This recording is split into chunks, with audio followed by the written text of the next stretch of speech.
Welcome to start off by introducing a new essay that you're going to write. This is going to be your final essay, which hopefully that makes you excited. And this is basically the essay that my department wants you to learn how to write.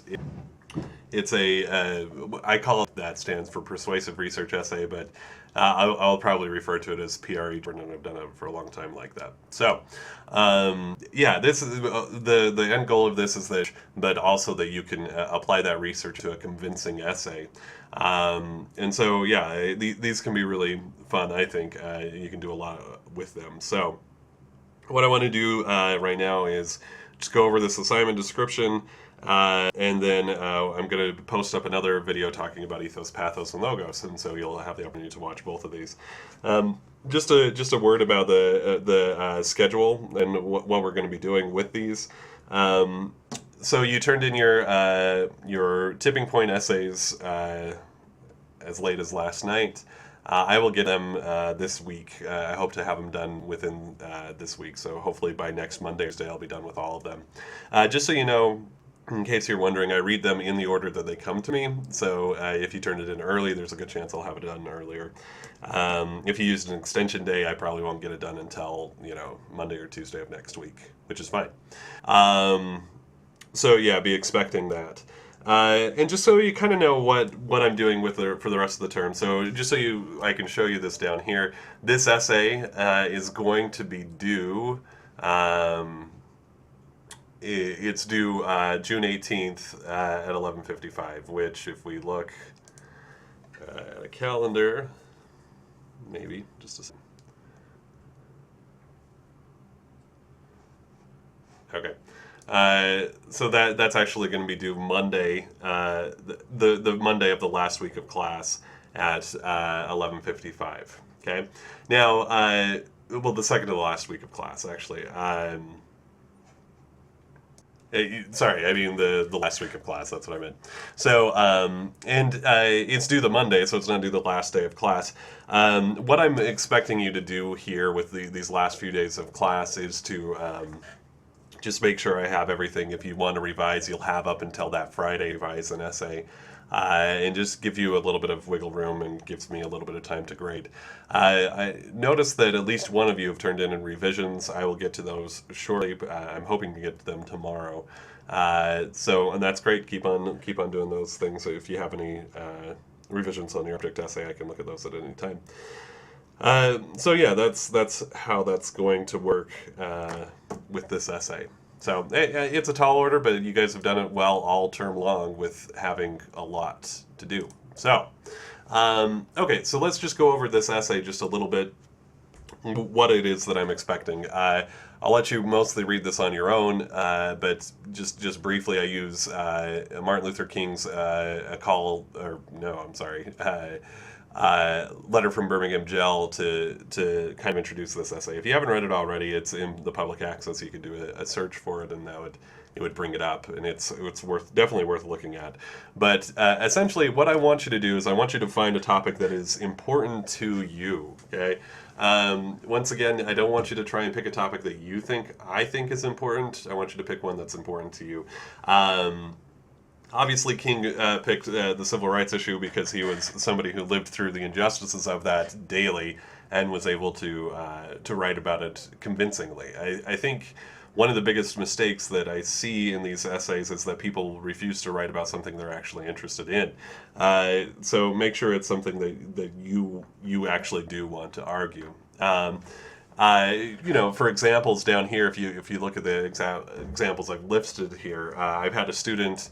I had a friend of mine had a student who wrote about asking their parents to fund them on a study abroad to Costa Rica. It was successful, but I've also had some very serious topics as well. To include, I had a student who wrote that people should be more charitable with their money and offered specific places that they could offer up their help. I've had people write against what she termed as slacktivism, which has been termed that before. Just when you're on Facebook, when you say, "I like this cause," but don't actually do anything about it. She said that we need to be more active in our outlets of supporting those things that we say we support. It was a very good essay. But the important thing is about this essay, I want you to think of it as almost a combination of the first two essays we've done. I want you to include the personal bits that you had in your first essay, but include the research bits that you had in the second essay, okay, to actually argue to something. One of the most important parts of this essay is that you have a specific audience in mind. If you don't have a specific audience in mind, it's impossible to really write this essay well. And just be aware that I think when you say something like the American public or voting age people or something like that, I think that's pretty weak. I mean, the more specific you can be, the better. In this one, this one, it's she specifically says her mother is who she was trying to convince. I've also, here's another one that's a little silly, but it was actually effective. People have attempted to persuade roommates to do more dishes. The good thing about that one is that it does have a specific audience in mind. If you don't, I just find these essays kind of flounder and they're kind of pointless. So make sure you do have somebody specific in mind. The other thing that as far as specifics go, is you also have to have a specific solution to the problem, okay? We're going to be working towards actually having a proposal for these essays, okay? That is, you're going to argue for something, and then you're going to offer a specific solution for that, okay? So for instance, once again, if we go up here and look at this one, if you're trying to persuade your roommates to do more dishes, you could say something like, you could actually instigate some sort of schedule or something. I don't know. I haven't had real roommates in so long. I forget what we do. Or some sort of punishment for those who don't do the dishes or something, but it has to be implementable, okay? Once again, I find it really weak if you're writing about a big topic, which I would encourage you to do, that's fine, but to say something like, write your congressman or something like that. I think those can be effective, but for the most part, that to me is kind of became the catchphrase for I didn't really think of how to implement this, okay? So make sure that your argument is implementable. Otherwise it just won't work. The other thing I want you to make sure is that it's arguable, okay? I mean, a lot of times people will write these essays and they won't think about how to actually argue them. You can't write the essay, Star Wars came out in 1977. Okay, because it's a fact. There's nothing to argue there. You can, however, write the essay that says something like, Star Wars is the greatest movie that has ever came out, or something like that, because it is arguable. People will disagree with you. Fools will disagree with you, but they will. So yeah, I mean, make sure that it is arguable. Just looking at some of these things, the next video I'm going to upload is going to be about ethos, pathos, and logos. So hopefully that will make sense then. Obviously, you'll need MLA citations.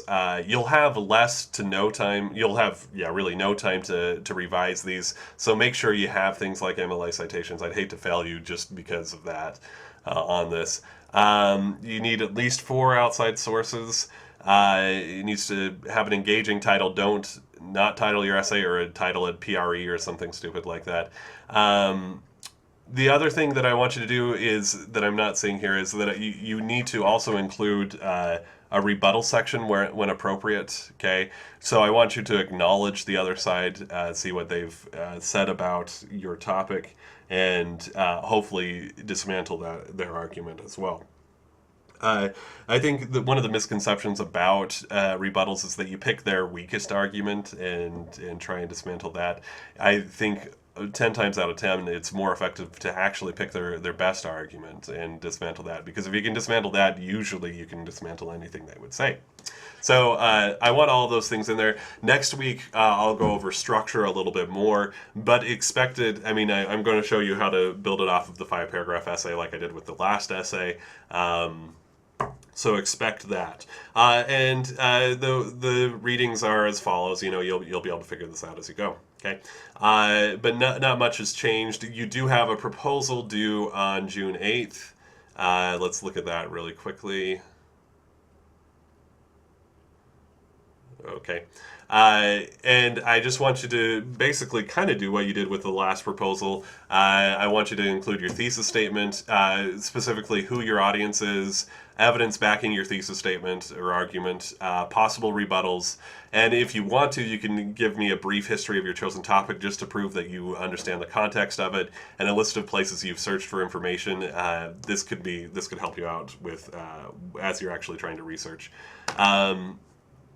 Okay, and I'll also just make sure you post them here instead of on Google Docs, because I'm not going to be looking for them there. So that's it. Okay, I'm going to post up one other lecture today, but get going on these. I should have the quiz up by tomorrow, which is Tuesday.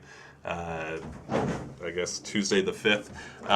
But everything else is already up and ready to go. So that's it. Okay, I'll talk to you soon. Bye.